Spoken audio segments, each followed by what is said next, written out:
మరి విశ్రాంత దినపు ఆదివారపు కూడికకి ఇచ్చేసిన మీ అందరికీ నా నిండు వందనాలు తెలియజేసుకుంటూ కార్యక్రమంలో ముందుకు వెళదాం. ఈరోజు మనము యెహోవా యందు నమ్మిక ఉంచితే, దేవుని యందు నమ్మిక ఉంచితే నీకేంటయ్యా లాభాలు అనే అంశాన్ని మనం ధ్యానం చేద్దాం. కీర్తన గ్రంథము 32వ అధ్యాయము 10వ వచనం, యెహోవా యందు నమ్మిక ఉంచి వారిని కృప ఆవరించి ఉంటుందంట.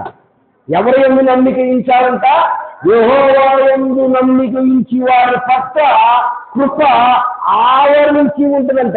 కృప ఎలాగ ఆవరించి ఉంటుందంటే చెట్లకు మంచున్నట్లుగానే నీకు ఉంటున్నాడు బైబిల్ గ్రంథంలో. దేవుని నామానికి మహిమ కలుగును గాక. రాత్రి ఎప్పుడైనా తెల్లవారుజామున మనం లేచి వెళ్తా ఉంటే మొక్కలకి పొద్దున్న లేచి చూస్తే మొక్కలకి నీటి తుప్పలలాగా అంటుకొని ఉంటాయి. మంచు అనమాట. మంచు ఉన్నట్లుగానే నీకు ఉందని అంటున్నాడు బైబిల్ గ్రంథంలో. ఏమండి, మనమే ఆయన మనకు చేస్తాడని, మన దేవుడని, మన రక్షకుడని, మన స్వరక్షకుడని, నీకోసం నా కోసం ప్రాణత్యాగం చేశాడని, నిన్ను నన్ను విడిపించాడని, నిన్ను నన్ను విమోచించాడని, నీకు రక్షణ కలగజేసాడని మనమే గ్రహించట్లేదు కొంతమంది. ఇంకా కూడా ఎవరైతే ఆయన రక్తంలో కడగబడ్డారో, ఎవరైతే ఆయన మేలుతో పాపాలు ఒప్పుకుంటారో వాళ్ళందరూ కూడా పరిశుద్ధుల జాబితాలో వేస్తూ ఉన్నారు. వారందరూ కూడా యథార్థవంతుల జాబితాలో చేస్తూ ఉన్నారు. వారు నిజమైనటువంటి దేవుని బిడ్డలతో ఉన్నారు. ఖచ్చితంగా ఆయన మనము గనక ఆయన భయభక్తులు కలిగి గనక మనము జీవిస్తే ఆయన కృప మనకు మంచి ఉన్నట్లుగా ఉంటుందంట, ఆవరించి ఉంటుంది. ఏమండి, నీ కృపలో నీ క్షణము, దయలో నీ క్షణము, నేను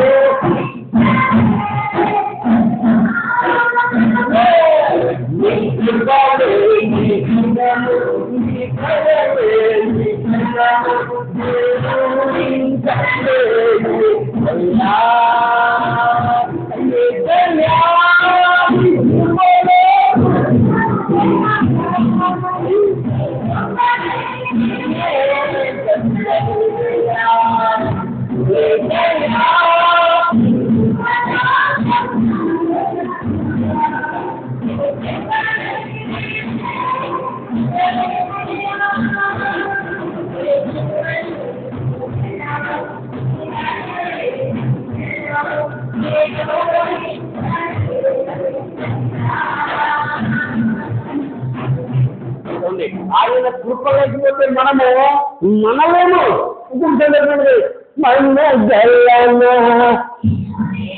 అది ఆయన లేకపోతే, ఆయన కృప లేకపోతే మనమేనండి.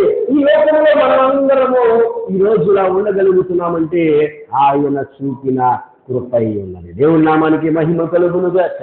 నీకన్నా నాకన్నా గొప్పవారు, నీకన్నా నాకైనా అందమైన వారు, బలవంతులు ఈరోజు చూడడానికి చాలా ఆశపడ్డారు, ఈరోజు కూడా చాలా ప్రణాళికలు కలుగున్నారు. కానీ ఈరోజు చూడలేకపోయారు. ఎందుకంటే వారు దేవుని కృప వారి పట్ల లేదు. హల్లెలూయా.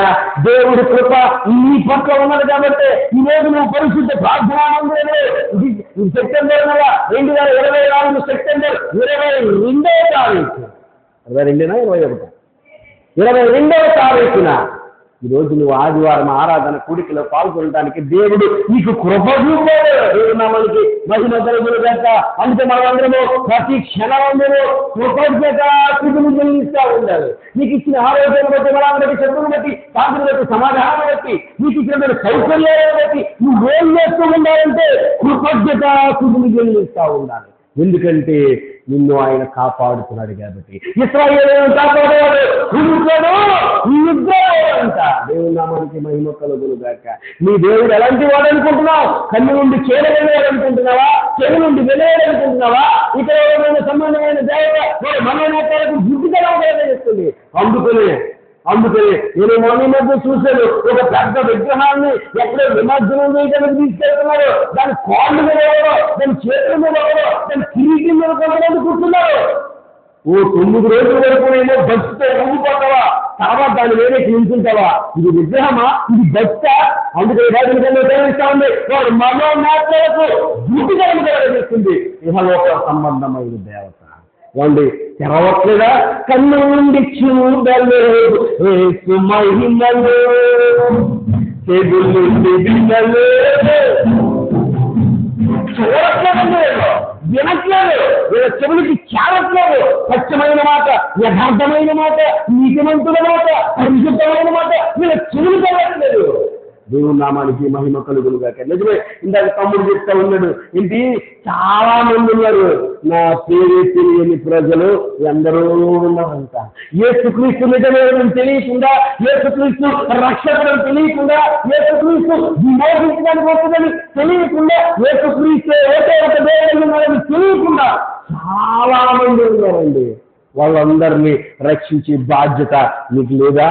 వాళ్ళందరినీ దేవుని దగ్గరికి నడిపించే బాధ్యత మీకు లేదా? చీకటిలో ఉన్న దేవుని గొప్ప వెలుగుని చూశాడంట. వెలుగులో ఉన్న అనేక వెలుగు దగ్గరికి నడిపించావా?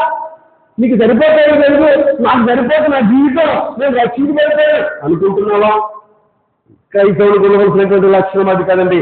సర్వలోకానికి వెళ్ళి సర్వ సృష్టికి సువార్తను ప్రకటించాలి. ఎంతమంది ఈ మాటలు మీ జీవితానికి తీసుకుంటా ఉన్నారు? మీరు అనుకోవచ్చు, నేనేం జాగ్రత్త తీసుకోవాలండి, నేనేమైతే దేవుడు వాక్యాన్ని కోసం వేయాలండి అని మీరు అనుకుంటున్నారా? సువార్త ప్రకటించడం అంటే మెల్లో జాగ్రత్త చేసుకుని లేకపోతే మైక్ పెట్టుకుని వీటిల్లో సగలబెడుతున్నది కాదండి.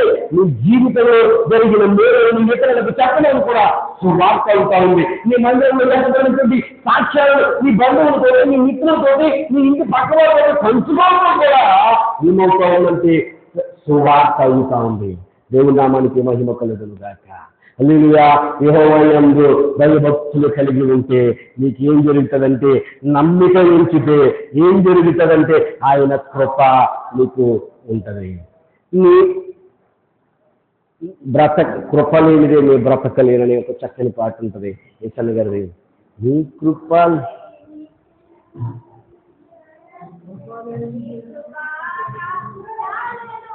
అర్జున్ గారి మీద నాకు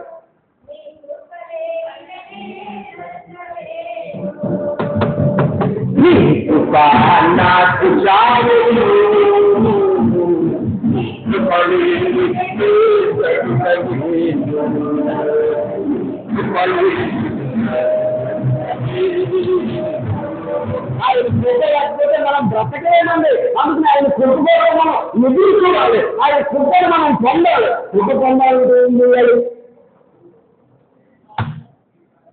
దేవుడు మీకు కృప కావాలి అంటే మీరేం చేయాలి? దీనత్వాన్ని ధరించుకోవాలి. దేవుడు అహంకారాలను ధరించిన దీనులకు కృపను గ్రహిస్తాడు. మీరు దేవుడు కృప మీకు కావాలంటే మీరు దీనత్వాన్ని ధరించుకోవాలి. వెళ్ళిపోదాం వాక్య ధ్యానంలోకి వెళ్ళిపోదాం. వాక్య ధ్యానంలోకి వెళ్ళిపోదాం. 115వ సంకీర్తన మీరు నాకు త్వరగా సహకారం చేస్తే ఎక్కువ రిఫరెన్స్లు మనం చూడొచ్చు. 115వ సంకీర్తన 11వ వచనము. యెహోవా యందు భయభక్తుల వారులారా యెహోవా యందు నమ్మిక ఉంచాలి. ఎవ్వరు పెట్టుకోవద్దు మీ హోప్పు. దేవుడు మన దేవుడు యథార్థవంతుడు, ఆయన మీదే మనము నమ్మిక పెట్టుకోవాలి. ఇహలోకమైనటువంటి మనుషుల మీద కాదు, మనుషులను నమ్మకం కంటే యెహోవాను ఆశ్రయించుట మంచిదంటున్నారు.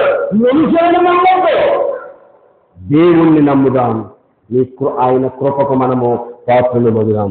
62వ సంకీర్తన 8వ వచనం. 62వ సంకీర్తన 8వ వచనం. జనులారా ఎల్లప్పుడూ ఆయన యందు నమ్మిక ఉంచాలంట. ఎల్లప్పుడూ మనం ఆదివారం నాడే నమ్మకం ఉంచుతున్నాము. కొంతమంది ఆదివారం నాడు మాత్రమే వ్యక్తులను, ఆదివారం నాడు మాత్రమే తెలుసుకోవడము, కనమప్పుడు లోపలే, కనమప్పుడు మన సొంత పనులు అని కాదండి. ఎల్లప్పుడూ కూడా ఆయన యందు నమ్మిక ఉంచాలి. కొంతమంది వారు శనివారం నాడు భక్తులు, కొంతమంది వారు పండగ భక్తులు, పండగ వచ్చినప్పుడు మాత్రమే దేవుని ఆరాధిస్తారు. కొంతమంది శ్రమదినాలే భక్తులు, శ్రమదినాలే ఉపవాసాలు, శ్రమదినాలే నెమ్మది వెళ్ళిపోతాయి. ఈ సీజనల భక్తులు కాదండి. క్రైస్తవ్యం అంటే ఈ హృదయమందు నిర్ణయం తీసుకున్న తర్వాత ప్రతి కూడికలను, ప్రతి సమయమును ఎడతెగగా పాల్గొనే క్రైస్తవ జీవితమైనది. దేవుని నామానికి మహిమ కలుగును గాక. హల్లెలూయా. ఈ ఎడతెగక పాల్గొవాలి. ఎడతెగకమంటే ఎప్పుడు కూడుకున్నా పాల్గొవాలన్నమాట. అది క్రైస్తవ జీవితమైనది. చూడండి 26వ సంకీర్తన 1వ వచనం. 26వ సంకీర్తన. యెహోవా నేను యథార్థవంతుడై ప్రవర్తించుతున్నాను, నాకు తీర్పు తీర్చును, ఏమీ సందేహపడకుండా యెహోవా యందు నేను నమ్మికయించి ఉన్నాను. ఏమండి, యెహోవా యందు నమ్మికయించాలి. మనం ఎవరి యందు ఉంచుతున్నామండి? మనం ఎవరి మీద మన నమ్మకం ఎవరి మీద? నిజమే, మొన్న మధ్య ఎలక్షన్లో వ్యవసాయం అయిపోయింది, వాళ్ళ నమ్మకం కాదండి, వాళ్ళ కాదండి. మనుషులను నమ్ముకునే కంటే యెహోవాను ఆశ్రయించుట నమ్ముతుంది. నిజమేనండి. టీవీ చూసినప్పుడల్లా చాలా చక్కగా ఉంటుంది, నాకు కూడా మనసుకి ఆనందం వేస్తుంది. ఎంత బాగా ఉంది పాట, ఎంత బాగుంది పాట. ఏం పాట అది? మా నమ్మకం నీవే జగన్. చాలా బాగుంది ఆ పాట కదా. నిజమే, వాళ్ళు కాదండి నీ జీవితం. వాళ్ళు ఏమైనా అధికారంలో ఉంటే ఒక్క 5 సంవత్సరాలు మాత్రమే నీకు మేలు చేయగలరు, తర్వాత ఇంట్లో కూర్చోగలరు ఎవరైనా సరే. దేవుని నామానికి మహిమ కలుగును గాక. అందుకనే దేవుడి యందు మనం ఏం చేద్దాం? నమ్మకం ఉంచాలి. దేవుని మీద మనం ఆడుకుందాం. ఇంకా చూద్దామండి 37వ సంకీర్తన 3వ వచనం. యెహోవా యందు నమ్మిక ఉంచి మేలు చేయాలంట. ఏమండి, దేవుడి యందు నమ్మిక ఉంచి నువ్వు ఇతరులకు మేలు చేయాలి. బైబిల్ గ్రంథం ఏం చెప్తా ఉందంటే మేలు చెయ్యమని చెప్తా ఉంది. నువ్వు మేలైనది చెయ్యగలిగిన స్థితిలో ఉండి చెయ్యకపోవడమే పాపమని చెప్తా ఉంది. నువ్వు నష్టం కలిగిన కీడు చేస్తా ఉన్నా ఇతరులకు మేలు చేయమని చెప్తా ఉంది. బైబిల్ గ్రంథం ఏం చెప్తా ఉందంటే మేలు చేసిన వారికి మాత్రమే మేలు చేయటం కాదు, కీడు చేసిన వారికి కూడా మేలు చేయమని చెప్తా ఉంది. యెహోవా యందు నమ్మిక ఉంచాలి, మేలు చేయాలి. ఇతరులకు నీ మాట ద్వారా స్వయము, ఇతరులకు నీ చేత ద్వారా స్వయము, ఇతరులకు మేలు చేయటానికి సంపర్కించాలి. నువ్వు వారు ఎవరు చూడాలంటే దేవుని చూడాలి. మేలు చేయుట మంచిది. చూద్దామండి సామెతల గ్రంథము 3వ అధ్యాయము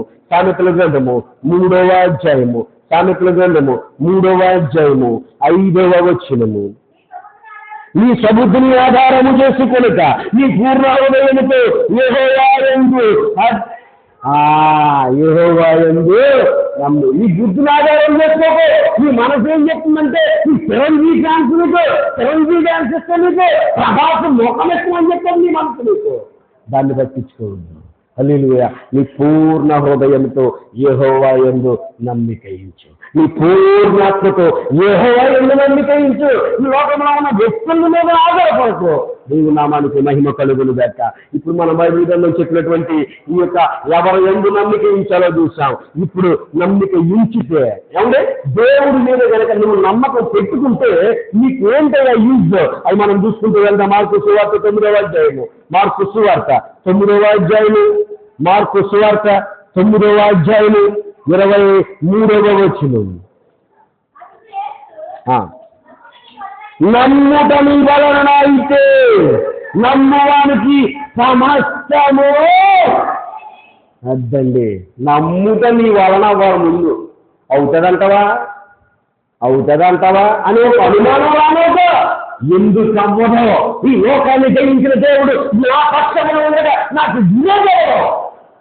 మరణాన్ని జయించిన దేవుడు నా పక్షమున ఉండగా నాకు అభివృద్ధి పాల్గొనగలడు. దేవుని నామానికి మహిమ కలుగును గాక. రోగములను గద్దించగా ఆగిపోయే రోగాలు అపవిత్రాత్మను గద్దించగా పారిపోయాయంట. ఈ అపవిత్రాత్మ నిన్నేం చేయగలవు? ఈ రోగాలు నిన్నేం చేయగలవు? ఎందుకంటే ఈ లోకాన్ని కలగజేసిన దేవుడు నీతో ఉన్నాడు. ఆయన పొందిన దెబ్బల చేత నీకు స్వస్థత కలుగుతా ఉంది. దేవుని నామానికి మహిమ కలుగును గాక. సమస్తము సాధ్యమే. దేవుని నామానికి మహిమ కలుగును గాక. నిజమే, నేను కూడా డెకరేషన్స్ అనే ఈవెంట్స్ లో ఉన్నాను. ఏదైనా ఫోటో చూపిస్తే, ఏదైనా డెకరేషన్ ఫోటో చూపిస్తే నేను అవ్వదు అని ఏం చెప్పలేను. ఎందుకంటే నాకు దాని మీద ఒక పట్టు ఉంది. కాబట్టి ఎలాగైనా నేను దాన్ని చేస్తానని ఒక ధీమా నాకు ఉంటుంది. నిజమే, దేవుడు కూడా నీ పక్షమున ఉంటే నీకు భయం ఉండదు. దేవుడు నీతో ఉండాలి. ముందు నువ్వు సంపూర్ణంగా విశ్వసించాలి. నాకు అసాధ్యమైనది లేదు, సాధ్యము కానిది లేదని నమ్మాలి. దేవుని నామానికి మహిమ కలుగును గాక. ఎందుకంటే ఆయన కలుగు అనే మాట ద్వారా ఏం కలగజేశాడు? శూన్యము నుండి సృష్టిని, మంచి నుండి మనిషిని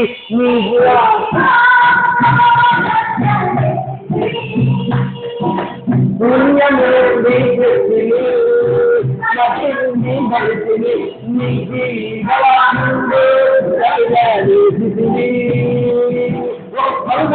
ద్వారా ఈ సృష్టిని అంతటిని కలగజేస్తున్న దేవుడు నీకున్నగా నువ్వు మాత్రము అసాధ్యము అని చెప్పకు. ఏదైనా సరే సాధ్యము ఆయనకు అప్పు. నీ చిత్తములో ఉంటే నీ సముద్రులు నువ్వు ఆధారం చేసుకుంటే నీకు కష్టమని నువ్వు దేవుడి మీద వేస్తే, దేవుడి మీద ఆధారపడితే సమస్తము సాధ్యమే. దేవుని నామానికి మహిమ కలుగును గాక. ఇంకా చూద్దామండి, లూకాసు సువార్త 18వ అధ్యాయము, లూకాసు సువార్త 18వ అధ్యాయము 27వ వచనం. లూకాసు సువార్త 18వ అధ్యాయము 27వ వచనం. నాకు ఏమీ అర్థం అవ్వలేదు.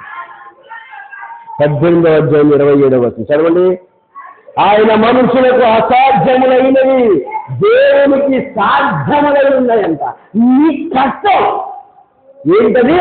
పాపాన్ని జయించడం నీ కష్టం, అబద్ధం ఆడకుండా ఉండటం నీ కష్టం. కానీ దేవునికి అసాధ్యమైనది ఏదీ లేదు. దేవుని నామానికి మహిమ కలుగునుగాక. నువ్వు అనుకోవచ్చు అబద్ధం ఆడకుండా ఉండటం చాలా కష్టమండి, నీకేం తెలుసు అని అనొచ్చు. అరే యేసుక్రీస్తు ఉన్నాడయ్యా, 33.5 సంవత్సరాలు నేడు నుంచి అబద్ధం జరగలేదు. మీరు అనుకోవచ్చు తగ్గించుకోవడం చాలా కష్టమండి, మీకేం తెలుసు? తగ్గించుకున్నాడండి. మనిషి కుమారుడు అనిపించుకున్నాడు ఆయన. ఈ లోకాన్ని కలగజేసిన అభివృద్ధి ఆది సంపూర్ణమైన దేవుడు మనిషి కుమారుడుగా పశువుల తొట్టెలో మరుండటానికి ఇష్టపడ్డాడండి. ఏమండి ఆయన దగ్గరకు వచ్చినటువంటి శిష్యులు కాళ్ళు కడగటానికి సిద్ధపడ్డారండి. దేవుని నామానికి మహిమ కలుగును గాక. మనం అనుకోవచ్చు తగ్గించుకోవడం మనకు కష్టం అనిపించవచ్చు. ఏమండి ఆయన వెంబడి తిరుగుతున్న శిష్యులు కాళ్ళు కడిగాడంట. కష్టమేమి కాదండి. ఏమండి అబద్ధమాడలేదంట. ఏమండి పాపం చెయ్యలేదంట. తన కొట్టు వాళ్ళని సైతం ఏం చెప్పాడంటే తండ్రి వీరు ఏం చేయించున్నారు. ఏమన్నా అంతకన్నా కష్టాలు వచ్చేసినాయి నీకు జీవితంలో? మేమేమైనా బంధులతో ఫోన్ చేస్తున్నారా? మేమేమైనా మేకులు పెట్టేస్తున్నారా? మీకేమైనా తరగతి కీకలు పెట్టేస్తున్నారా? శ్రమలు యేసు ప్రభు పొందిన శ్రమల కన్నా మీ శ్రమలు ఎక్కువ. ఒక్కసారి ఆలోచన చేయగలుగుతా ఉన్నాడు. మనం అనుకోవచ్చు ఎన్ని కష్టాలని కష్టాలని నాకే అనుకోవచ్చు. మీరు యేసు పొందిన గంటల చేత మనకు స్వస్థత కలుగుతా ఉంది. ఆయన రక్తాన్ని అంతటిని దారపోసాడండి. ఉంటే రక్తమంతా దారపోసాడంట. అయినా కానీ ఎందుకు పుట్టావని అడగలేదండి. ఈ ప్రేమ బదులు పలుకలేదా? ఈ ప్రేమ లేదా? ఈ ప్రేమ బదులు పలుకలేదా?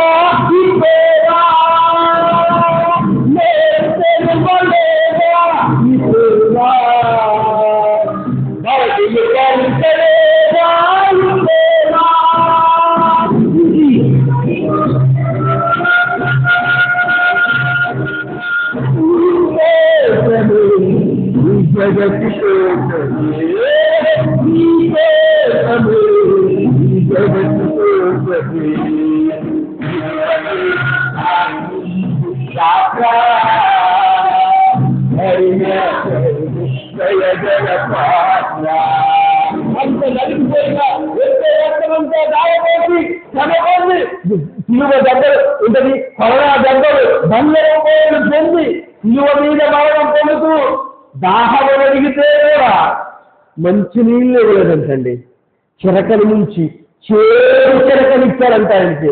అప్పుడు కూడా నీకు జాలి లేదంటయ్యా, మంచి నీళ్ళు అన్నాయి అడగలేదండి ఆయన. వారు మాత్రమే, ఎందుకంటే చచ్చిపోవటానికి మాత్రమే భూమి మీదకి వచ్చిన వ్యక్తి ఎవరైనా ఉన్నారంటే అది ఒక్క యేసుక్రీస్తు మాత్రమే. అందుకనే ఎదురు చెప్పలేదంట. మంచినీళ్ళు అడిగితే చివరిసారిగా మంచినీళ్ళు అన్నేమన్నాయా బాబు అని అనలేదండి. ఆ చేదు చిరకను తీసుకున్నాడు, చేదుగా ఉందనుకున్నాడు, తాకుండా మానేశాడు. దేవుడికి తన ఆత్మను అప్పగించాడు. అంతకన్నా కష్టాలా మనకు జీవితంలో? అంతకన్నా ఇబ్బందులు వచ్చేసాయా? అంతకన్నా తట్టుకోలేని వేదనలు వచ్చేసాయా మనకి? లేదు కదా. నీ వేదనలు ఒక్కసారి దేవుడికి వచ్చి వేదనతో పోల్చుకో, ఖచ్చితంగా నీ వేదనలో ఏమి ఆయన పొందిన దెబ్బల ముందు ఏమీ కాదు.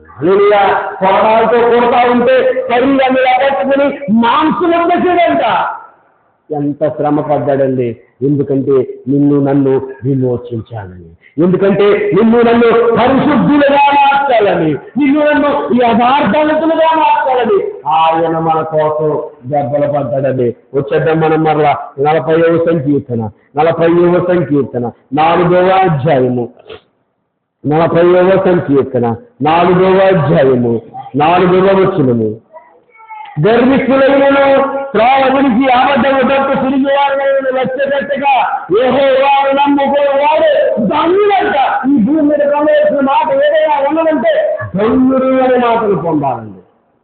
దేవుని నామానికి మహిమ కలుగును గాక.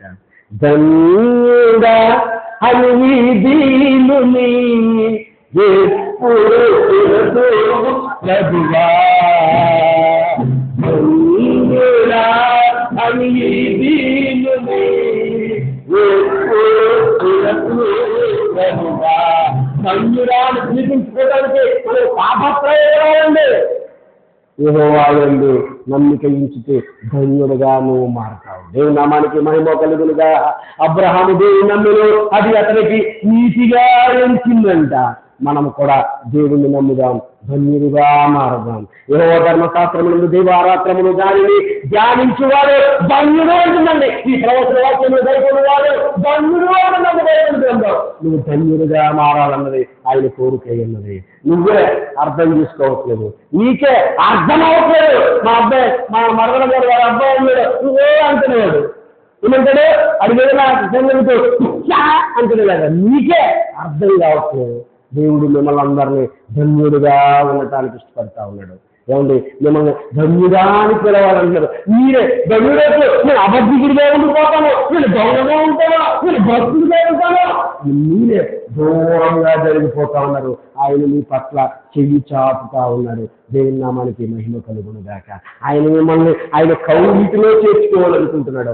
ఆయన మిమ్మల్ని కుడి పార్వశం మీద ఆసీనుడిగా కూర్చోబెట్టుకోవాలనుకుంటున్నాడు. మీరే ఇంకా తెలుసుకోవట్లేదు, ఇంకా మీరే ఆయనకు దూరంగా తిరిగిపోతా ఉన్నారు. వచ్చేది మనం ఇంకా ఒకటి మనం చూసాము, ఏవైనా నమ్మిక ఇచ్చితే ఏంటయ్యా లాభం అంటే మొదటిది ధన్యుడిగా మారుతావు. 2 చూద్దాం.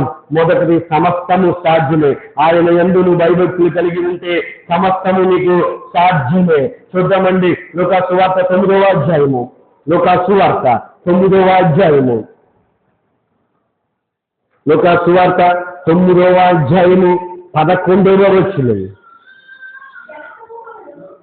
జన సమూహములు ఆయనను వెంబడింపగా ఆయనను చేసుకుని దేవుని రాజ్యమును గూర్చి వారితో మాట్లాడుతూ స్వస్థత కావలసిన వారికి స్వస్థపరిచెను. దేవుని నామానికి మహిమ కలుగును గాక. నువ్వు ఆయన నమ్మితే ఏం జరుగుతుందంటే నీకు స్వస్థత కలుగుతా ఉందంట. చూద్దామండి 38వ సంకీర్తన 38వ సంకీర్తన 38వ సంకీర్తన 3వ వచనం. యెహోవా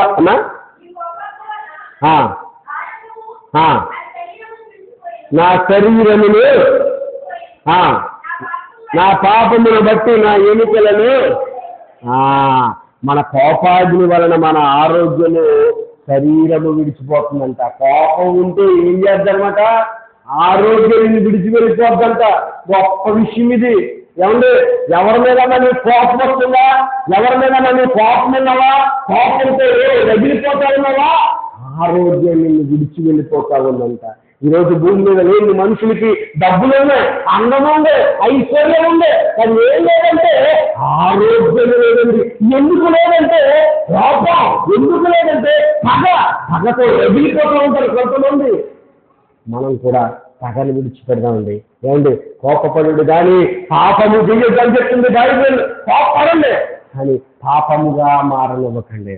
కోపాన్ని మన హృదయం నుంచి తీసివేద్దాం. నిజమే, కోపము ఆరోగ్యానికి ఏం చేస్తుందంట, అనారోగ్యాన్ని తీసుకొస్తుందంట. మీకు చాలాసార్లు చెప్తా ఉన్నాను, మరలా చెప్తా ఉన్నాను. మన ఒంటిలో ఒక రకమైనటువంటి ఎంజైమ్స్ ఉంటాయండి. నువ్వు హ్యాపీ ఫీల్తో ఉన్నావనుకో, హ్యాపీ మూడ్తో ఉన్నావనుకో, ఒక రకమైనటువంటి ఎంజైమ్స్ విడుదలవుతాయి. కోపముతో ఉన్నావనుకో, ఉద్రేకంతో ఉన్నావనుకో, కక్షతో ఉన్నావనుకో, వ్యామోహంతో ఉన్నావనుకో, కామోద్రేకంతో ఉన్నావనుకో, మీరే బ్యాడ్ హార్మోన్స్ రిలీజ్ అవుతాయి, బ్యాడ్ ఎంజైమ్స్ రిలీజ్ అవుతాయి. ఇవి మీ ఆరోగ్యం మీద ప్రభావం చూస్తాయి. అందుకని అందరూ చక్కని వాతావరణంలో ఉండాలి, ఫీల్ ఉండాలి. కుటుంబ సభ్యులతోటి, నీ చిన్ననాటి స్నేహితులతోటి, నీ బంధువులతోటి, నీకు బాగా హృదయానికి దగ్గరైన వాళ్ళతో ఉంటే నీలో ఒక మంచి ఎంజైమ్స్ రిలీజ్ అవుతాయి. అది నీ ఆరోగ్యానికి కారణమవుతా ఉంది. నువ్వేమో ఆళ్ళ మీద కోపం, వీళ్ళ మీద కోపం, కోపంతో రగిలిపోయి నీ ఆరోగ్యాన్ని పాడు చేసుకుంటున్నావు. నీ అనారోగ్యానికి కారణం నువ్వే అవుతున్నావు. అందుకని కోప్పడొద్దండి. ఎంత చేసినా నవ్వే ఉండాలి. ఏం చేసినా నవ్వుతూ సమాధానం చెప్పండి. కోపం నీ పెదాల మీద కనపడనివ్వకండి, కోపం నీ మనిషి ముఖంలో కనపడనివ్వకండి. దేవుని నామానికి మహిమ కలుగును గాక. నాకు కూడా కొన్నిసార్లు తక్కువ కోపం వచ్చేస్తా ఉన్నది. తర్వాత నేను అనుకుంటా ఉండేవాడిని, కోపం మనం ఉండకూడదు కదా అని కంట్రోల్ అవుతున్నాను. నాకు తెలుసు మొదటిసారికి నాకు కోపం రాదు, కానీ అదే తప్పు రెండోసారికి అయితే కోపం వచ్చేది. ఫర్ ఎగ్జాంపుల్ నేను అంటాను, అక్కడ కూర్చోవద్దని చెప్తాను ఎవరినైనా, మళ్ళీ అక్కడే కూర్చున్నారంటే రెండోసారి కోపం వచ్చేస్తుంది. దేవుని నామానికి మహిమ కలుగును గాక. దీన్ని కూడా జయించే శక్తి దేవుడు నాకు ఇవ్వాలని ప్రార్థన చేద్దాం. వచ్చేద్దాం మనం మరలా యెషయా గ్రంథము 53వ అధ్యాయము, యెషయా గ్రంథము 53వ అధ్యాయము 5వ వచనం చూడకుండా ఎవరిని చెప్పగలరా? 53:5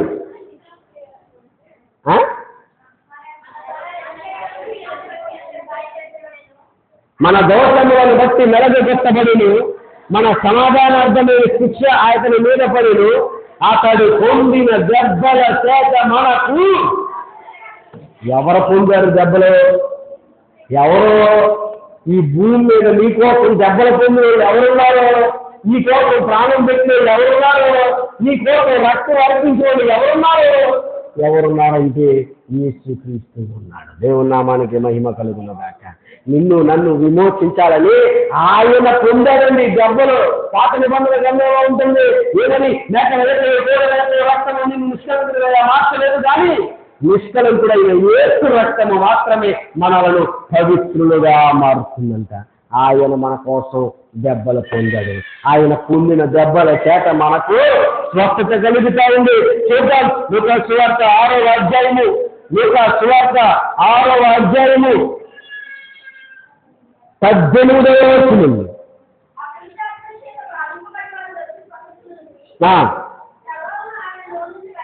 బంధింపబడిన వారు వచ్చి స్వస్థత నుండి ప్రభావం ఆయనలో నుండి బయలుదేరి అందరినీ స్వస్థపరుచుచుండెను. దేవునామానికి మహిమ కలుగును గాక. నువ్వు గనక దేవుడంటే భయం ఉంటే నీకు స్వస్థతలు వస్తుంది.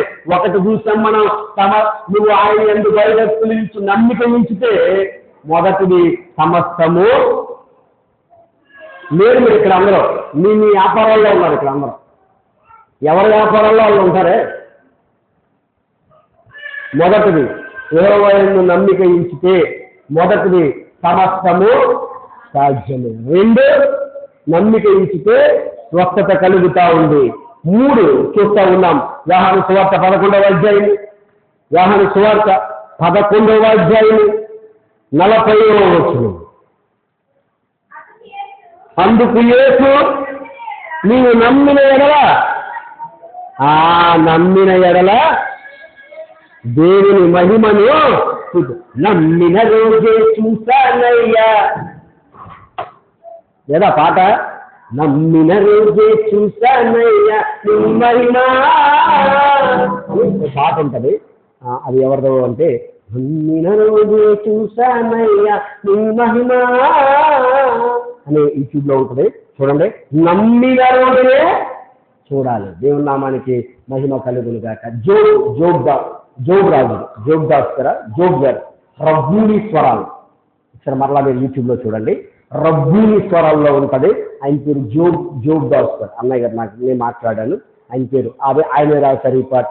నమ్మిన రోజే చూశానయ్యా నీ ప్రేమ అలాగా అన్ని చూడగలవు నువ్వు. దేవుని నామానికి మహిమ కలుగును గాక. నువ్వేం చేయాలంటే దేవుడు మహిమను చూడాలి. నువ్వు ఈ లోకమైనటువంటి విషయాలు చూడకో, దేవుడి మీద నీ గురి పెడితే ఆయన మహిమను చూడగలవు. ఏమండి, ఆయన మహిమను చూసే ప్రసన్నతను నువ్వు పొందగలవు. ఆయన గొప్ప కార్యాలను నువ్వు చూడాలంటే నువ్వేం చేసుకోవాలంటే ఆ ముందు ఆయనను నమ్మాలి, ఆయన మీద ఆధారపడాలి, ఆయన్నే సేవించాలి. ఆయన్ని మాత్రమే ముందు పెట్టుకుంటే నువ్వు అద్భుతాలను చూసేవాడుగా ఉంటావు. చూద్దాం నిర్గమాకాండము 33వ అధ్యాయము. నిర్గమాకాండము 33వ అధ్యాయము. నిర్గమాకాండము 33వ అధ్యాయము 18వ వచనం. 33:18 చదవండి. అతడు నీ మహిమను నాకు చూపుమనగా ఆయన నా మంచితనమంతయు నీ ఎదుట కనుపరిచెదను, యెహోవాను నామమును నీ ఎదుట ప్రకటించెదను. నేను కరుణించు వారిని కరుణించెదను, ఎవరు యందు కనికరపడుదును వారి యందు కనికరపడుదును. మరియు ఆయన నీవు నా ముఖము చూడగలవు, ఏ నరుడు నన్ను చూసి బ్రతుకుడనెను. దేవుని నామానికి మహిమ కలుగును గాక. అందుకనే యేసుక్రీస్తు అనే దేవుడు, మన దేవుడు ఎలా ఉంటాడో ఎవ్వరికి ఎందుకు తెలియదంటే ఆయన ముఖాన్ని ఎవ్వరు కూడా ఇప్పటి వరకు చూడలేదు. దేవుని నామానికి మహిమ కలుగును గాక. అందుకనే ఆయనకు రూపం లేదండి, ఆయన వాక్యమై ఉన్నాడంట. అందుకనే ఎవరైనా యేసుక్రీస్తు ప్రార్థనా మందిరంలో ఫలానా వ్యక్తి యేసు ప్రభు ఫోటోను పెట్టారంటే అది ప్రార్థనా మందిరమే కాదు, అది ఆజ్ఞలకు విరుద్ధమది, విగ్రహారాధన ఉంటుందది. ఎంత ప్రార్థనా మందిరం అయినా సరే యేసుక్రీస్తు ఫోటో పెడితే అది మాత్రం ప్రార్థనా మందిరానికి అర్హత సంపాదించుకోలేదు. దేవుని నామానికి మహిమ కలుగును గాక. ప్రార్థనా మందిరంలో ఏముండాలంటే వాక్యం ఉండాలి, ఎందుకంటే ఆయన వాక్యమై ఉన్న దేవుడు కాబట్టి. వచ్చేద్దాం మనం మరలా వచ్చేద్దాం 29వ సంకీర్తన 3వ వచనం. 29వ సంకీర్తన 3వ వచనం.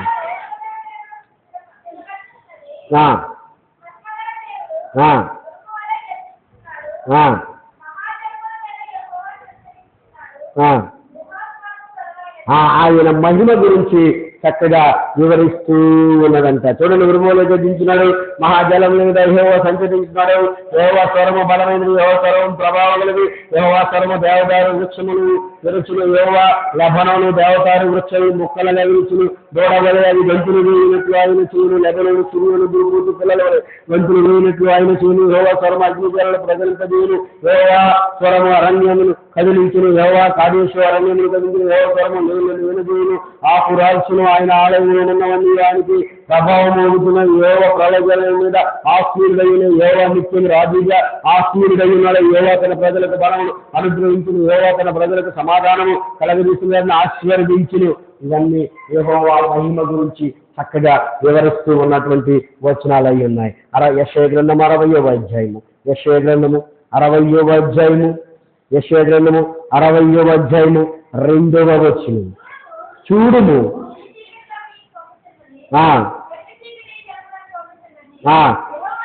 యెహోవా నీ మీద ఉదయించుచున్నాడు, ఆయన మహిమ నీ మీద కనబడుచున్నది. ఆయన నీ మీద ఉదయిస్తున్నాడంట. యెహోవా మహిమ నీ మీద ఉదయించును,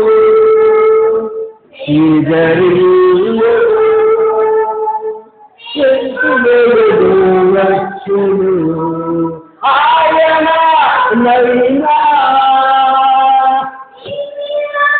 బడుచున్నది, అది నీ తలకు పైగా ప్రకాశించుతున్నది,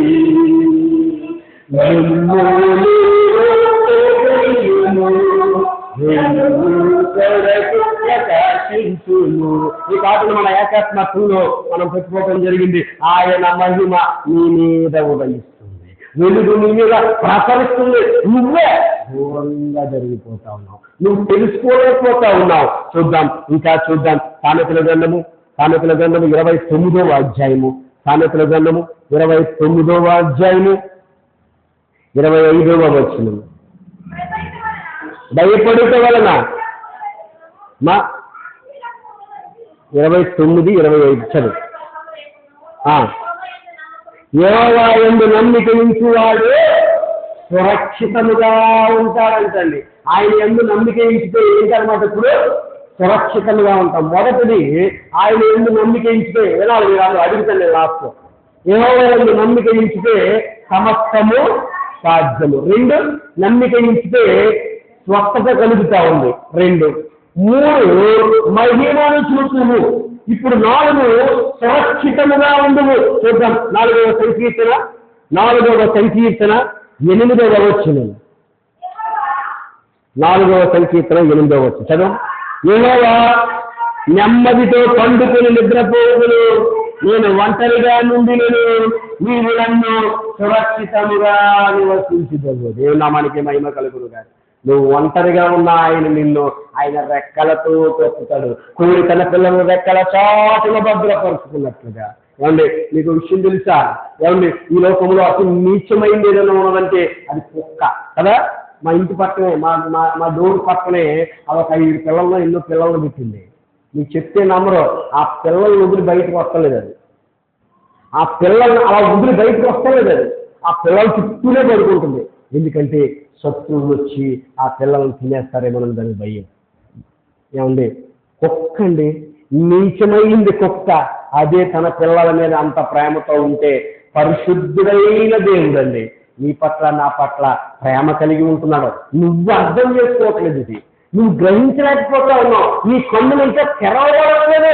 ఆయన మహిమను చూడలేకపోతా ఉన్నావు. ఆయన ప్రభావమును చూడలేకపోతా ఉన్నావు. దేవుని నామానికి మహిమ కలుగును గాక. మన కన్నులు తెరవబడాలి. ఎత్తతా అంటే కన్నులు తెరవబడుము అని దాని అర్థం.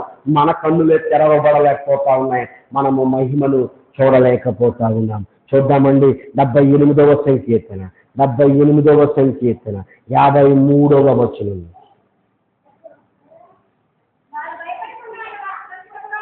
వారు భయపడక ఆయన వారిని సురక్షితముగా నడిపించాడు. ఎక్కడికి నడిపించారంట? సురక్షితముగా నడిపాడు. ఇంకా చూద్దామండి. ఇర్మియా గ్రంథము 33వ అధ్యాయము. ఇర్మియా గ్రంథము 33వ అధ్యాయము. ఇర్మియా గ్రంథము 33వ అధ్యాయము 16వ వచనము. ఆ దినములో యూదా వారు రక్షించబడుదురు, యెరూషలేము నివాసులు సురక్షితముగా నివసించుదరంట. నువ్వు గనక ఆయన యందు నమ్మిక ఉంచితే సురక్షితముగా ఉంటావు.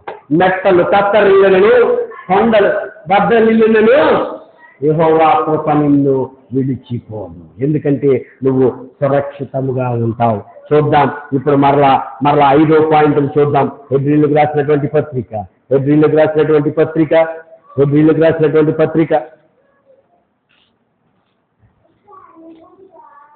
6వ అధ్యాయము 15వ వచనం. ఆ మాట నమ్మి అతడు ఓర్పుతో సహించి ఆ వాగ్దాన ఫలమును నమ్మితే ఏం పొందుతావు? వాగ్దాన ఫలాన్ని పొందుతావు. మనము కూడా ప్రతి జనవరి 1వ తారీఖు ప్రతి మందిరంలో ఏం చేస్తామంటే వాగ్దానాలు చేసుకుంటా ఉంటాం కదా. ఆ వాగ్దానాలను పొందాలంటే ముందు నువ్వేం చేయాలి? నమ్మాలి. దేవుడు నీ రక్షకుడని, నిన్ను కాపాడుతాడని, నిన్ను తలగా ఉంచుతాడని, నిన్ను ఆశీర్వాదానికి వారసుడిగా ఉండడానికి పిలిచాడని నువ్వు నమ్మితే ఆ వాగ్దాన ఫలాన్ని నువ్వు పొందుతావు. చూద్దామండి. రోమీయులకు రాసినటువంటి పత్రిక 4వ అధ్యాయము.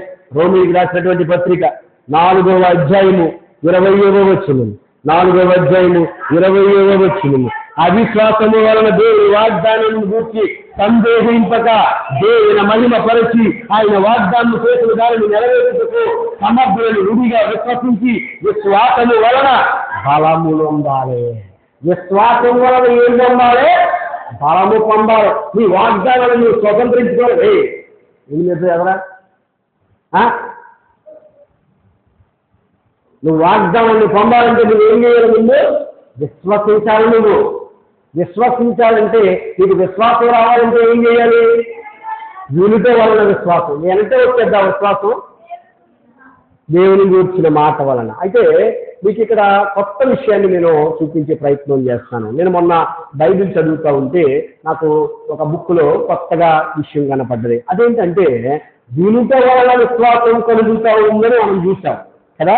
అయితే నేనేం నేర్చుకున్నానంటే దాన్ని చదివి వినుట వలన విశ్వాసం రాదు. మాట వింటే నీకు ఎలా వచ్చేస్తుంది? ఫర్ ఎగ్జాంపుల్ నీకు అర్థం అవడం కోసం చెప్తున్నాను. బాబు నాన్న జని ఇట్లా వచ్చాడా కానీ విన్నాడు కదా, కానీ రాలేదు. ఇట్లానేనా లేదా? ఇప్పుడు వచ్చాడు కదా, విన్నదాన్ని విను వచ్చాడు. నువ్వు వెళ్ళిపోయాను. మీకు నేనేం చెప్పించే ప్రయత్నం చేస్తానంటే ప్రతి వాళ్ళము కూడా దేవుని యొక్క మాటలు వింటాం, క్రీస్తు గురించిన మాటలు వింటాం, ఆజ్ఞలు వింటాం, ఉపదేశాలు వింటాం. వింటే రాదు. ఈ మాట మనం పైకి చెప్పకూడదు. వింటే కాదు, విని పాటించాలి, విని వాటి చొప్పున చెయ్యాలి, విని గ్రహించాలి, విని అవలంబించాలి. అప్పుడు మీకు విశ్వాసం కలుగుతుంది. ఉదాహరణకు మీకు అర్థమవడం కోసం చెప్తా ఉన్నాను. చాలా సార్లు మీకు ఇది చెప్పాను, మరలా చెప్తున్నాను. ఇప్పుడు మా నాన్నగారు, మా అమ్మకు తెలిసింది, మా నాన్నగారు ఇంట్లో ఏం చేసేవారంటే పొద్దున్నే పెద్దడా పొలం కలుపుతుంది కల్లా నడువేవాడు. వెంటనే నేనేమను, నేను రాను వెళ్ళు అనేవాడు. కాబట్టి మా అమ్మని ఎదురుకుండా అడగండి. మా నాన్న ఏమనుకుంటే వీడు మాట ఎండాలి తిట్టుకుని కొంచెం నాన్నకని చెప్పి అరగంట పావుగంట పోయినప్పటికి మా భర్త బాబు వచ్చిన తర్వాత అరే పొలం కలుపుతుంది కల్లా ఉన్నాడు అనేవాడు. భర్త వెళ్దాం అనేవాడు, కనపడేవాడు కాదు. ఒక అరగంట తర్వాత నాకే మనసు ఒప్పుకోదు కాదు, మా నాన్న అక్కడే పొలంలో కలుపు తీసుకుంటున్నాడని మనసులో బాగా వచ్చేసి నేను కూడా ఇల్లు ఉన్నాను. ఇక్కడికి ఇల్లు ప్రతిసారి కూడా మా నాన్నగారితో పాటు చీలో పొలంలో నేనే పనిచేసుకుని నేను ఎవరో వచ్చేవాడు కాదు. ఇది వీళ్ళిద్దరూ అందరూ ఏమైనా చెప్తాను ఇందులో బయలుదేరి ఇది నిజం కాబట్టి. అంటే మా నాన్న రానని చెప్పేసేవాడు కదా, నేనేమంటే తిట్టుకునేవాడేమో. కానీ తీరా వెళ్ళి ఎవరు సాయం చేశారు? మా నాన్నకే నేనే సాయం చేశాను. అందుకే మా నాన్నగారు నాకు అటాచ్మెంట్ ఎక్కువ ఉండేవారు. నేను ఏది అడిగినా కాదనేవాడు కాదు. అందుకనే నేను దేవుడు నా మనకి మహిమ కలుగును గాక. అంటే మీకు నేను ఏం చూపించే ప్రయత్నం చేస్తానంటే మీరు దేవుని ఆజ్ఞలు వింటారు కాదు, విని పాటిస్తే మీకు విశ్వాసం కలుగుతూ ఉంది. వింటేనే కాదు, ప్రవచన వాక్యము విని గైకొని వాడు. మీరు ఏం చెప్పింది బైబిల్ గ్రంథం? వినివాడు ధన్యుడని చెప్పిందా? విని గైకొని వాడు ధన్యుడని చెప్పిందా? ధర్మశాస్త్రమునందు ఆనందించాలా, ధర్మశాస్త్రం వినాలా? ఒకసారి మీరు అర్థం చేసుకోవడానికి ప్రయత్నం చేయండి. నాకు కూడా ఇప్పుడే వచ్చింది ఈ ఆలోచన. దేవుడే నాకు బయలుపరచాడు అనుకుంటున్నాను. ఏమంటే ధర్మశాస్త్రము విని ఆనందించాలా, విని ధన్యుడా? ఆనందించడం అంటే ఎలా వస్తుంది? క్రియ జరగాలి కదా, అంతేనా? ఏదైనా జరిగితేనే అక్కడ ఆనందం వస్తుంది. అంతేగాని అలా చూసుకుంటే ఆనందం వచ్చేదా? జరగాలి ఏదో క్రియ. విని నువ్వేం చేయాలంటే ఆనందించాలి. ప్రవచన వాక్యములు విని గైకోవాలి. అప్పుడు నువ్వు ధన్యుడు అవుతావు. ఏమండి దీనితో వలన విశ్వాసం వస్తూ ఉంది. దీన్ని క్రియ చేయాలి, విధేయతను చూపించాలి, పాటించాలి. అప్పుడే నువ్వు విశ్వాసాన్ని వృద్ధి చేసుకునే ఆస్కారం. వచ్చేద్దాం మనం మరలా గలతీయులకు రాసినటువంటి పత్రిక రోమీయులకు 4 చదివేసామా? 4:20 చదివా? గలతీయులకు రాసిన పత్రిక 3వ అధ్యాయము. బోర్ కొడుతుందా? చెప్పండి, కంక్లూడ్ చేద్దాం. గలతీయులకు రాసిన పత్రిక 3వ అధ్యాయము 29వ వచనం. మీరు ఒక్కసారి నాకు కనపట్లేదు ఇక్కడ. 3 కదా, 3:29 చదవండి.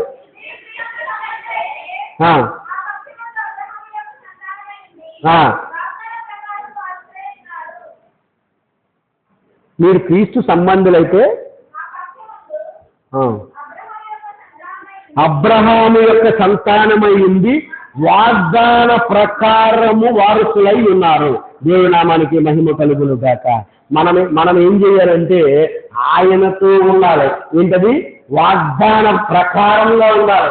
నువ్వు వాగ్దాన ప్రకారంగా నువ్వు నడవాలి. దేవుడు నీకు ఆజ్ఞలు ఇచ్చాడు. విగ్రహాలకు నీ తల దించొద్దు, అబద్ధం ఆడొద్దు, దొంగతనం చెయ్యొద్దు, వ్యభిచారం చెయ్యొద్దు, నీ పొరుగు వారి ఏదో ఆశించొద్దు, నీ తల్లిదండ్రులను గౌరవించు. ఇవన్నీ మనం పాటించాలి. అప్పుడే నువ్వు వాగ్దానాలను పొందుకునే ఆస్కారం ఉంది. దేవుని నామానికి మహిమ కలుగును గాక. బైబిల్ గ్రంథంలో అనేకమైనటువంటి వాగ్దానాలు చేశాడు దేవుడు. ఆజ్ఞలను కనుక నువ్వు పాటిస్తే, ఉపదేశాలను కనుక నువ్వు పాటిస్తే, ఈ వాగ్దానాలన్నిటినీ నీ జీవితంలో నువ్వు స్వాధీనం చేసుకునే హక్కు నీకు వస్తా ఉంది. ఇంకా చూద్దాం ఇర్మియా గ్రంథము. యాకోబు రాసిన పత్రిక 2వ అధ్యాయము. యాకోబు రాసిన పత్రిక 2వ అధ్యాయము. యాకోబు రాసిన పత్రిక 2వ అధ్యాయము. యాకోబు రాసిన పత్రిక 2వ అధ్యాయము 5వ వచనం.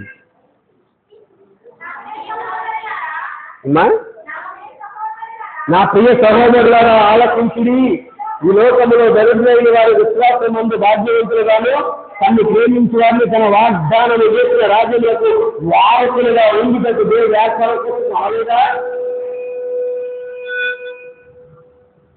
ఏంటది? దేవుడు మనల్ని అందరినీ ఏర్పరచుకున్నాడు. ఊరికి చివరిగా గంట వేయబడిన నన్ను నువ్వు ముట్టుకుంటే మైలు పడిపోతావని ఊరి చివరికి గంటి వేయబడ్డ ఈ ప్రజలను వాగ్దాన పుత్రులుగా వేశాడు. దేవుని నామానికి మహిమ కలుగును గాక. అందుకనే మనము వాగ్దానాలను స్వతంత్రించుకునే వారముగా ఉండాలి. ఆయన యందు నమ్మిక ఉంచి దేవుడు చేసిన వాగ్దానాలన్నీ నీ జీవితంలో వాగ్దానాలు పేరుతో ఖచ్చితంగా వచ్చేద్దాం. మనం మరలా చివరిగా కీర్తనల గ్రంథము 32వ అధ్యాయము. కీర్తనల గ్రంథము 32వ అధ్యాయము 10వ వచనం.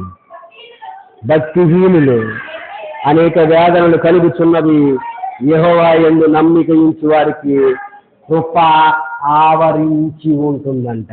ఏమండి? నమ్మిక ఉంచితే మొదటిది నమ్మిక కనుక నువ్వు యెహోవా యందు నమ్మిక ఉంచితే మొదటిది సమస్తము సాధ్యమే. 2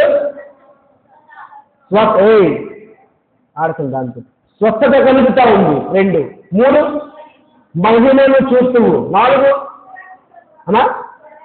సురక్షితంగా ఉంది. 5 వాగ్దానాన్ని పొందుకుంటావు. 6 కొత్త దొరుకుతా ఉంది. మళ్ళా చెప్తా ఉన్నాను, యెహోవా యందు భయభక్తులు కలిగి ఉంటే, యెహోవా యందు నమ్మకంగా ఉంటే మొదటిది సమస్తము. అందరూ చెప్పండి, సమస్తము. 2 యెహోవా యందు నమ్మిక ఉంచితే స్వస్థత కలుగుతా ఉంది.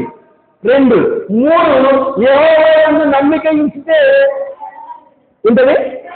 మహిమను చూస్తూ. యెహోవా యందు నమ్మిక ఉంచితే సురక్షితముగా ఉండు. చెప్పండి, మీరు చెప్పట్లేదు.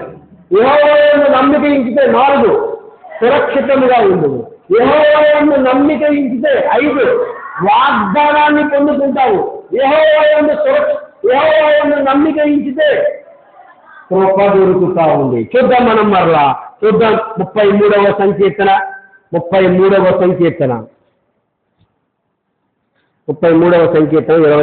వచనం. యెహోవా, నీ కొరకు కనిపెట్టుచున్నాను, నీ కృప మా మీద ఉండెను. దేవుని నామానికి మహిమ కలుగును గాక. ఏమండి?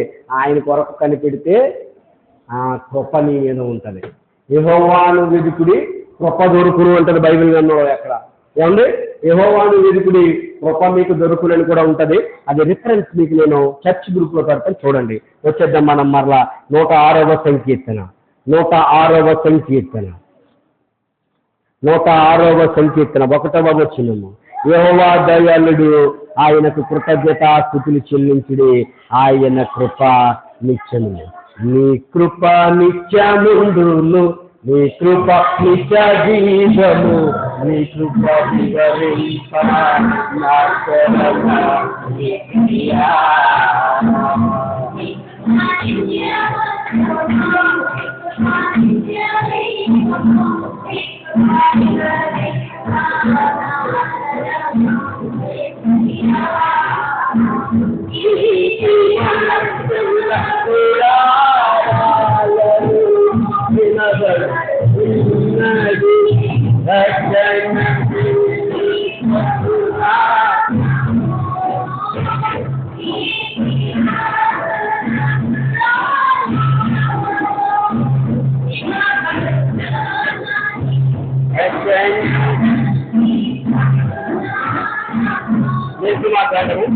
నిర్గమాకాండము 34వ అధ్యాయము, నిర్గమకాండము 34వ అధ్యాయము 7వ వచనాన్ని.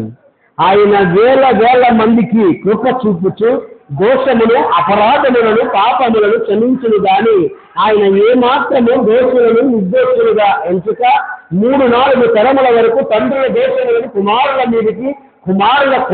మీదకి రప్పించునని ప్రకటించెను. ఏమండి, కృప ఏం చేస్తాడంట? వేల మందికి ఇస్తాడంట. వచ్చేద్దాం, మనం కన్క్లూజింగ్ లోకి వచ్చేస్తాం. యెహోవా యందు నమ్మిక ఉంచాలి. ఉంచితే ఏంటయ్యా నీకు లాభం అంటే సమస్తము సాధ్యమే. 2 స్వస్థపరుచును, 3 మహిమను చూస్తావు, 4 సురక్షితంగా ఉంటావు, 5 వాగ్దానాలను పొందుకుంటావు, 6 కృప నీకు దొరుకుతా ఉంది. ఇన్ని దేవుడు నీకు ఏం చేస్తే ఇస్తాడయ్యా అంటే ఆయన యందు నమ్మిక ఉంచాలి. రూపాయి పెట్టుబడి లేదండి, మీకు ఏం లేదు, రూపాయి పెట్టుబడి లేదు.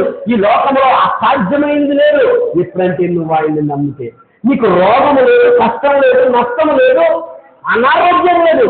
ఎప్పుడంటే ఆయన యందు నువ్వు నమ్మిక ఉంచితే నీకు కష్టాలంటే ఇబ్బందులు రావు, ఆపదలు రావు. ఎప్పుడంటే ఆయన యందు నమ్మిక ఉంచితే నువ్వు సురక్షితంగా ఉంటావు. నువ్వు దేవుడు గొప్ప కార్యాలు, ఆశ్చర్యకార్యాలు చూస్తావు. ఎప్పుడంటే ఆయన యందు నువ్వు నమ్మిక ఉంచితే ఆయన మహిమను చూస్తావు. దేవుడు బైబిల్ గ్రంథంలో అనేక వాగ్దానాలు చేస్తాడు. నువ్వు ఒప్పించేవాడుగా ఉంటావు, నువ్వు దీర్ఘాయుష్మంతుడిగా ఉంటావు. నీ ఎదుట ఏది కూడా తల ఆడించదు, చేస్తావు అని చెప్పాడు దేవుడు. ఎప్పుడంటే ఆయన వాగ్దానాలను స్వతంత్రించుకోవడం ఎప్పుడు అంటే నువ్వు ఆయన యందు నమ్మిక ఉంచితే. ఏమంటే కృప ప్రతి భక్తులు కూడా కృప గురించి చేస్తూ ఉంటాడు. నీ కృప రాకపోతే నాకేమీ లేదయ్యా, నీ కృప వల్లనేమయ్యా అని అంటారు. నీకు కృప ఎప్పుడు దొరుకుతాడంటే ఆయన యందు నువ్వు నమ్మిక ఉంచితే నీకు దేవుడు కృపను అనుగ్రహించేమయ్యన్నాడు.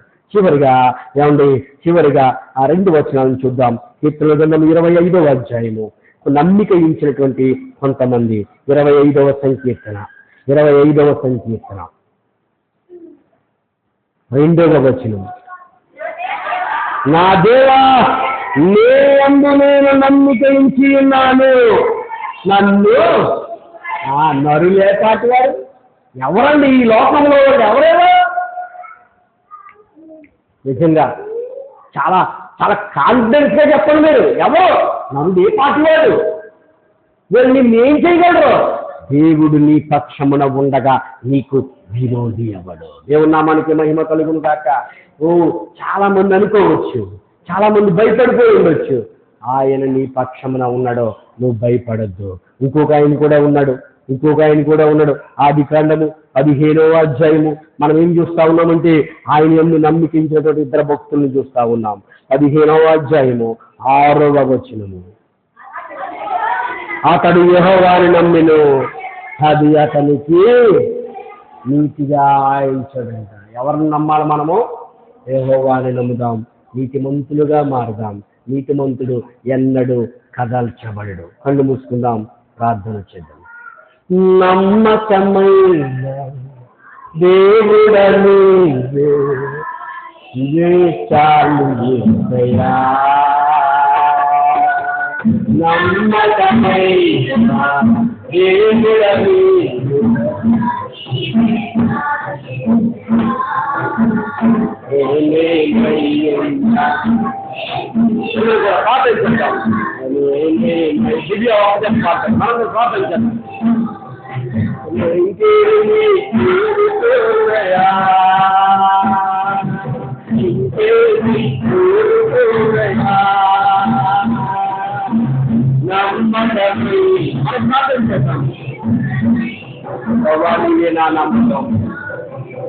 నీవే నా నమ్మకమని ప్రార్థన చేద్దాం. దేవా, నీ మీదే